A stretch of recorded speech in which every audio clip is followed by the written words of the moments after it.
Okey, untuk plant tissue ni, okey, uh, actually kita ada permanent tissue, we have a meristemic tissue. So untuk meristemic tissue ni yang kita ada 3 position of meristemic tissue. Okay. Satu di bahagian yang kita panggil sebagai apical meristem. Okay, kalau you all tengok apical tu, kita boleh jumpa dekat bahagian shoot, okay, dan juga dekat bahagian root. Right. Okay, di situ kita boleh jumpa apical meristem. And lateral meristem is bahagian dekat stem.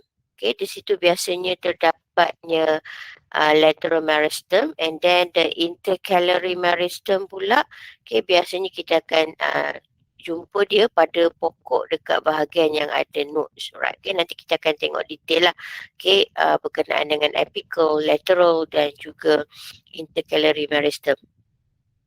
Okay, yang okay, untuk meristemic tissue ni, okay, apa features meristemic tissue ni? Yang pertama, the cell is high mitotic rate. Maknanya dekat shoot, okay, dekat root, okay, okay, proses mitosis tu berlaku. Okay, and then dekat bahagian meristem tissue ni, okay, sel-sel tu masih belum differentiate dan masih belum specialize. Right? And then kalau kita tengok dia punya anatomy, okay, sel tu mempunyai a thin primary cell wall. Alright, so cell wall ni yang sebenarnya dia ada primary and secondary.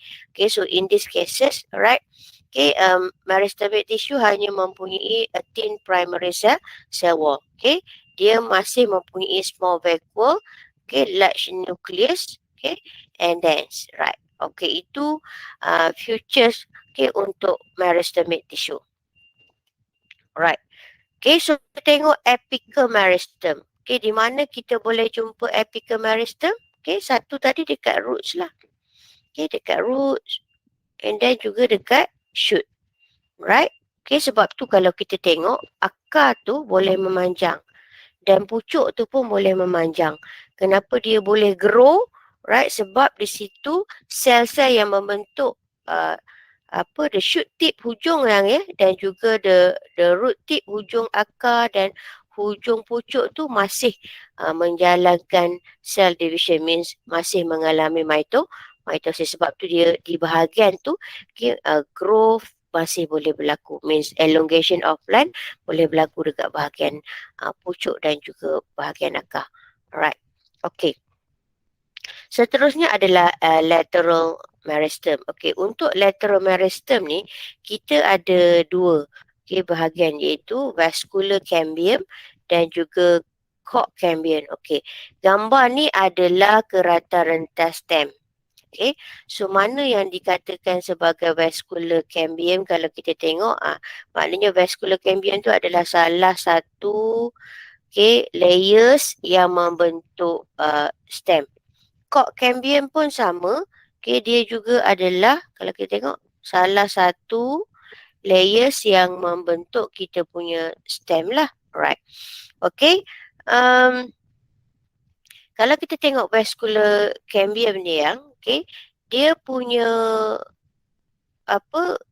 distribution dia, kita boleh jumpa dia dekat xylem, okay, dan juga phloem, okay, di mana dia akan membentuk, okay, secondary xylem and then secondary phloem dekat root dan juga dekat shoot. Right. Okay, and then cork cambium pula kita hanya akan jumpa dia dekat bahagian yang berhampiran dengan bark. Bark ni kulit pokok ni yang bahagian ni lah. Bark ni adalah dekat kulit pokok lah. Okay, dia punya keadaan, dia akan give rise to the bark of the tree lah. Okay, akan membentuk kita punya kulit pokok, the bark. Alright, so okay, di situ biasanya kita boleh jumpa lateral meristem ni. Alright, and then okay, function lateral meristem ni, of course lah, dia akan increase diameter of stem ataupun root. Means kalau kita tengok ada batang pokok, mula-mula dia kecil saja kan, then finally dia akan membesar. Alright. Okay, kerana pada batang pokok, pada root juga masih ada lateral meristem yang masih mengalami cell division, means masih menyebabkan grow. Cuma dekat lateral meristem dia tidak menyebabkan pokok tu memanjang, tetapi dia menyebabkan pokok tu melebar. Maknanya batang makin lebar, akar makin lebar. Tetapi when we go kepada apical tadi, apical tu menyebabkan pokok kita memanjang. Sebab pucuk naik ke atas dan hujung akar akan manjang ke dalam tanah. Alright, okay. So, seterusnya adalah intercalary meristem. Meristem ni biasanya kita akan jumpa dekat nodes of some monocotyledon. Nodes tu dekat sini yang. You all bayangkan pokok buluh lah kan, antara satu bahagian ke satu bahagian tu, right? Okay, between the internodes tu akan ada nodes. So di situlah berlakunya cell division. Okay, maknanya what happen, right, dekat bahagian nodes tu, okay, nodes tu akan memanjang lah. Right, itu yang menyebabkan internode ni dekat sini akan menjadi panjang ataupun jarak antara node dengan node tu menjadi semakin jauh. Right. Okay, itu berkenaan dengan meristemic tissue. Just remember, kita ada 3, apical, kita ada lateral meristem, and then kita ada intercalary meristem. Okay, you all kena tengok keadaan dia, distribution dia, dan you all kena tahu dia punya function. Alright, okay. Simple berkenaan dengan meristem tissue. So, tissue seterusnya adalah ground tissue yang. Okay, ground tissue ni ada 3. Kita ada parenchyma, kita ada sclerenchyma. Alright, so untuk ketiga-tiga ground tissue ni, korang memang kena tahu, recognize dia punya diagram. Maksudnya, kalaulah soalan beri awak diagram, okay, should be, you all boleh identify. Itu adalah diagram menunjukkan parenchyma ataupun collenchyma ataupun sclerenchyma. Sebab ketiga-tiga ground tissue ni mempunyai karakteristik yang berbeza. Right. Okay, so sekarang ni kita akan tengoklah perbezaan karakteristik antara parenchyma, collenchyma, sclerenchyma. Memang soalan suka membandingkan antara ketiga-tiga ground tissue ni. Alright. Okay, so ni adalah gambar parenchyma, ini adalah gambar collenchyma, ini adalah gambar sclerenchyma. Sekali tengok memang seakan-akan sama. Alright, okay.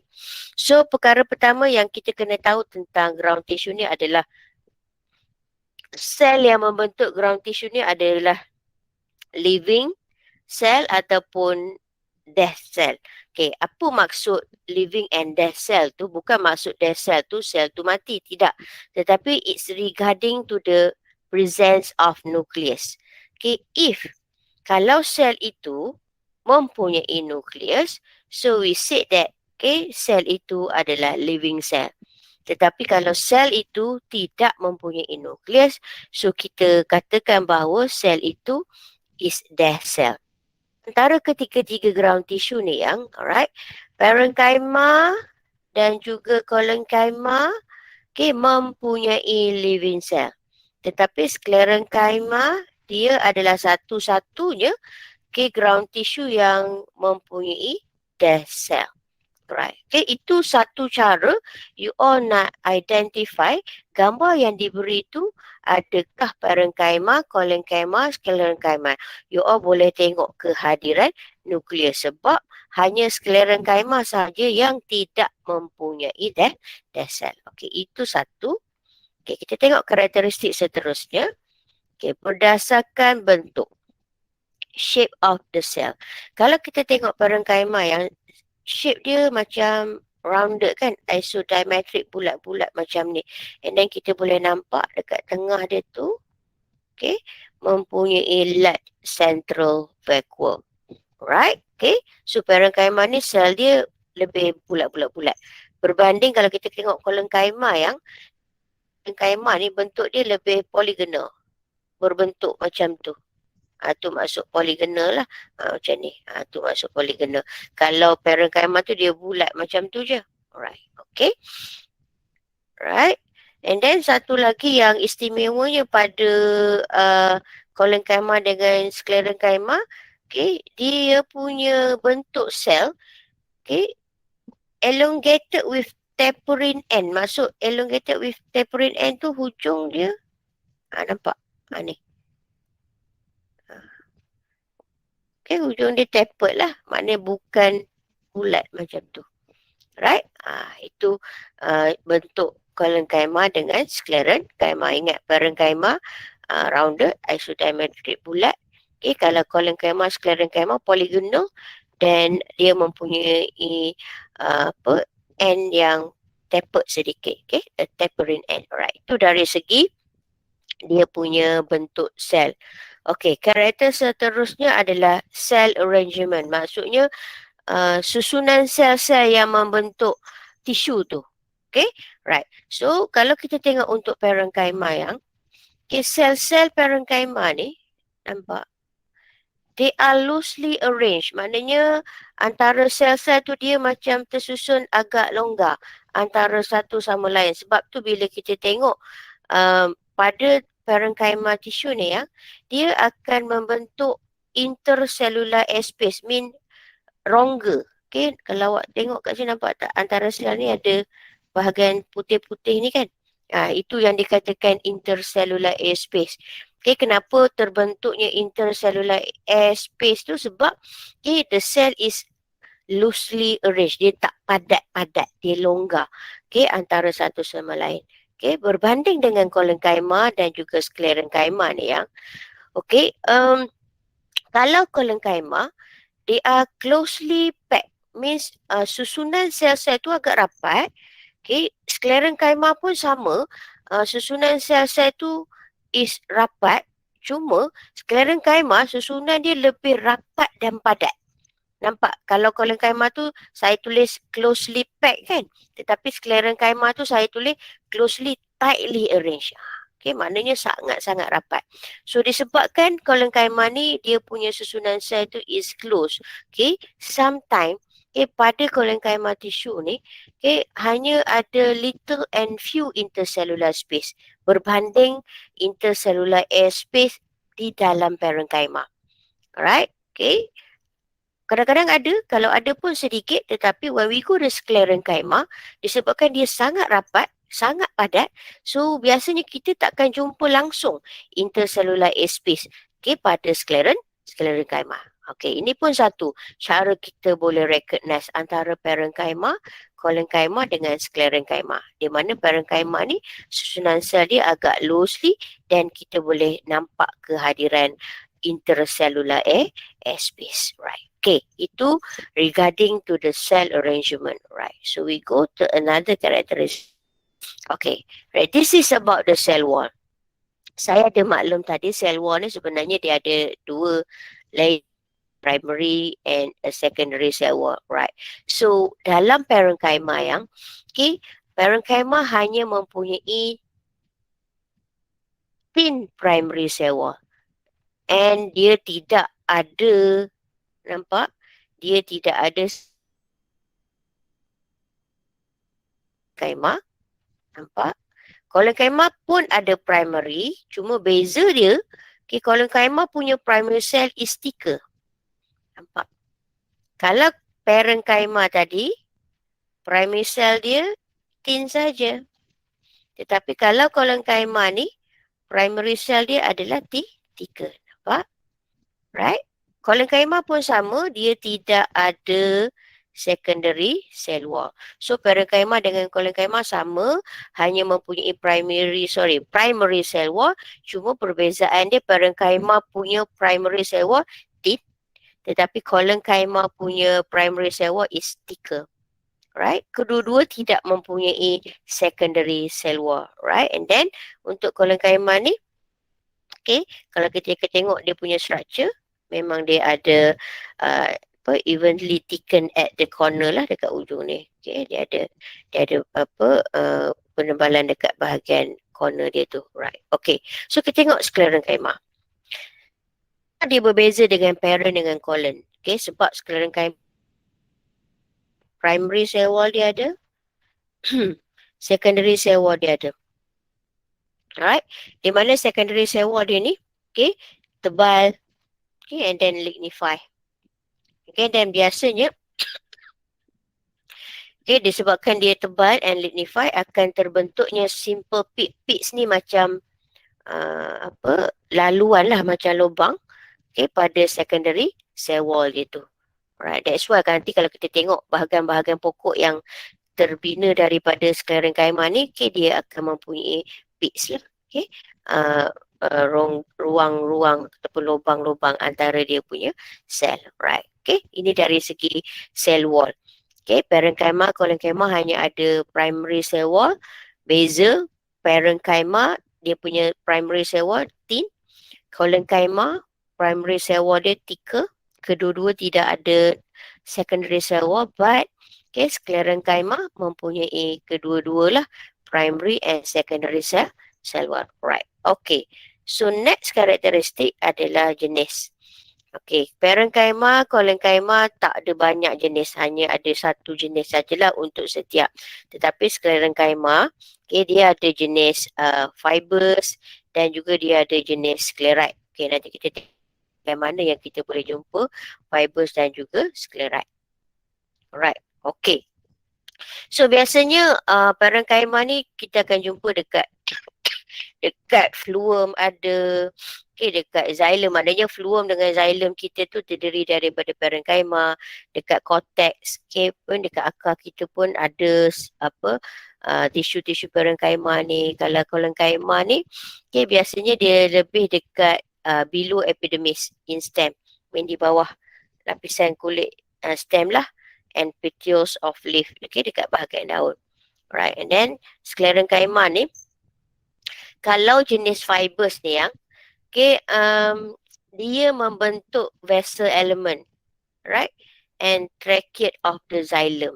Maksudnya, kalau kita tengok struktur xylem nanti, okay, xylem ni sebenarnya terdiri daripada sclerenchyma jenis fibers.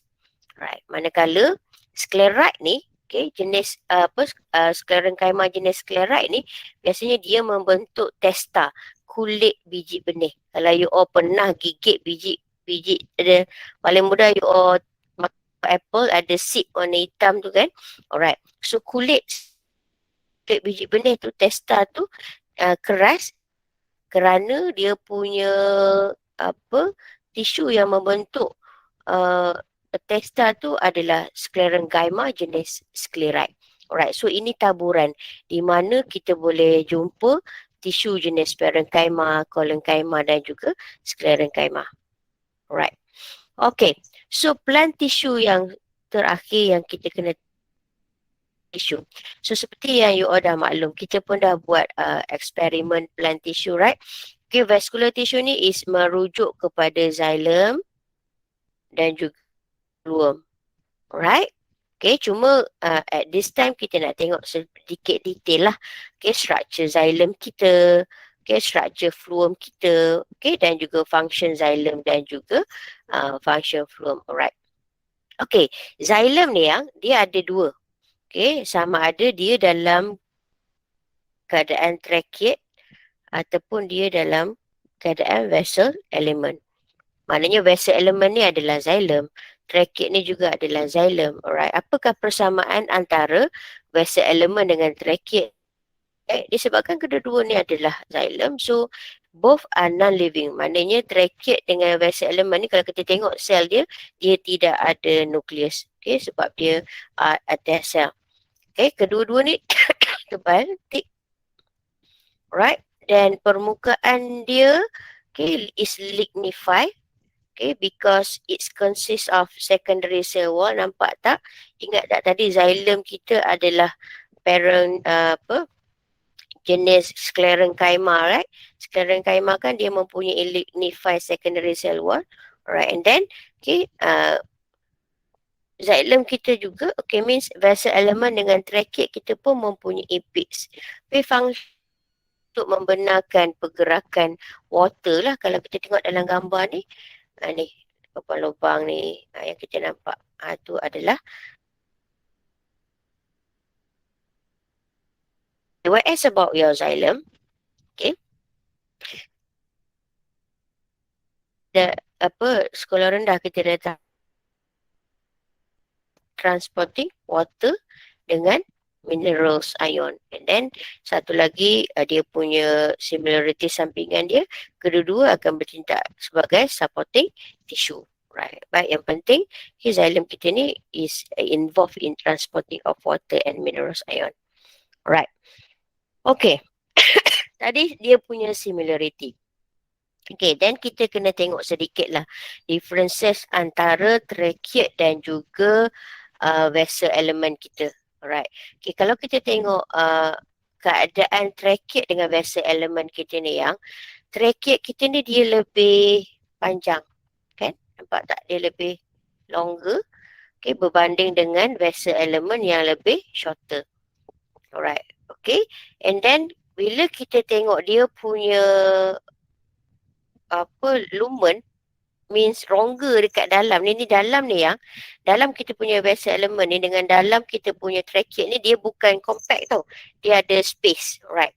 So bila kita tengok lumen dia, okay, rongga dekat dalam tu, rongga trachea ni dia kecil sikit, narrow sedikit. Okay, kalau kita tengok nampaklah dia punya keadaan pun halus. Okay, tetapi kalau kita tengok vessel element, dia punya lumen tu is wider. Okay, dia we can say that vessel element kita ni gemuk pendek. Dia pendek tapi dia gemuk. Lumen dia is wider berbanding trachea, dia tinggi, longer, and then dia kurus lah because they have a smaller lumen. Alright, itu satu perbezaan penting antara trachea and the vessel elements. Right. Okay, so next. Okay, berdasarkan dia punya bentuk. Okay, kalau trachea yang kalau kita tengok dekat bahagian hujung ni, dia tapering end kan, hujung yang runcing macam tu. Alright. Okay, berbanding dengan vessel element, dia punya hujung tidaklah seruncing, is not as tapered as in a trachea. That's why kita katakan vessel element ni cylindrical shape tapi with less tapering end berbanding dengan trachea punya ends. Okay, more tapered lah, lebih mempunyai tapering ends. Okay, di dalam trachea berbanding dengan vessel element. Okay, the thing is like this. Kalau trachea macam ni, kalau vessel element tu mungkin macam ni, less tapering end. Right. Okay, itu berdasarkan dia punya end. Okay, seterusnya berdasarkan efisiensi dia dalam transportation of water. Trachea ni dia less efficient in transporting water berbanding dengan vessel element yang lebih efficient dalam transporting water. Right. Then we have vessel element, kita ada trachea, phloem, beberapa bahagian yang penting, right, seperti shift plate. Di sini dia mempunyai shift tube dekat sini, means antara shift plate dengan shift plate tu kita akan membentuk shift tube. Okay, dan dia juga mempunyai companion cell. Right, so sekarang ni kita nak tengok similarities antara tube dengan companion cell. Right. Phloem adalah unlignified cell wall. Right. Okay, and then tidak seperti xylem.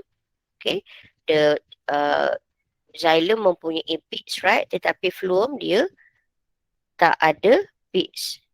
And then satu lagi, kedua-dua sel ni adalah living cell. Maksudnya dia ada nucleus. Right. Itu persamaan antara shift tube dan juga companion cell. So now baru kita tengok perbezaan di antara shift tube dan juga companion cell. Yang dari segi function jelaslah. Kalau shift tube ni function dia adalah untuk translocate sugar.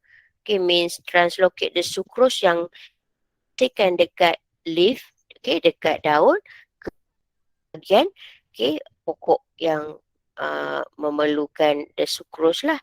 Tetapi when we go to the companion cell, Okay, dia tidak terlibat di dalam proses translocation, mean transportation of the sucrose. Tetapi dia hanya akan bantu shift tube, okay, dengan provide the energy ATP untuk load, membantu tumbuhan tu memindahkan sukros ataupun sugar yang terbentuk dekat daun masuk ke dalam shift tube kita. Kerana concentration of sugar yang terhasil dalam daun dengan concentration of sugar dalam sukros adalah berbeza concentrated. Dia terpaksa bergerak again the concentration gradient. Kita tahu kalau pergerakan tu melawan concentration gradient, dia memerlukan energy. So in these cases, component cell ni dia akan provide the energy untuk loading the sugar yang dalam daun, okay, masuk ke dalam shift tube. Right. Okay, itu satu. Okay, then berdasarkan dia punya keadaan, okay, shift tube dia mempunyai large diameter. Okay, memang dia mempunyai large diameter, dia panjang, okay. Tetapi component cell, okay, dia lebih pendek, okay, and smaller, okay, dia mempunyai dense cytoplasm. Right. Okay, so another things, perbezaan antara shift tube dengan component cell. Okay, shift tube have perforated end forming a shift plate. Mean di hujung setiap shift tube, kita akan jumpa shift plate. Kat sini. Okay, and then component cell dia sebenarnya sel biasa, so dia tidak punya perforated end lah. Right, okay. Okay, yang so itu sahaja semua tentang plant tissue yang kita kena tahu. Alright, kita ada meristem tissue dan kita ada ground tissue, juga ada vascular tissue. Alright, so meristem tissue tadi kita ada 3. Okay, bahagian dekat apical, okay, dekat what we call the lateral dan juga dekat intercalary. So kena tahulah ciri-ciri, okay, the meristem tissue. Yang penting, okay, meristem tissue ni masih mempunyai sel yang aktif menjalankan mitosis. Okay, that's why, okay, dekat bahagian-bahagian meristem ni, tumbuhan kita masih grow, mean masih memanjang. Sama ada kalau merujuk dekat shoot dengan root, okay, mungkin dia akan menyebabkan pokok kita panjang. Tapi kalau yang melibatkan bahagian dekat stem tu, okay, dia akan menyebabkan stem kita makin membesar. Alright, so then kita ada ground tissue, collenchyma, okay, parenchyma. Memang kena tahu how to recognize all the cell, kena tahu dia punya karakteristik, right, and then kena tahu taburan di mana biasanya ketika 3 ground tissue ni yang kita boleh jumpa. And then at last part tadi adalah vascular tissue, merujuk kepada xylem dan juga merujuk kepada phloem. Alright, okay yang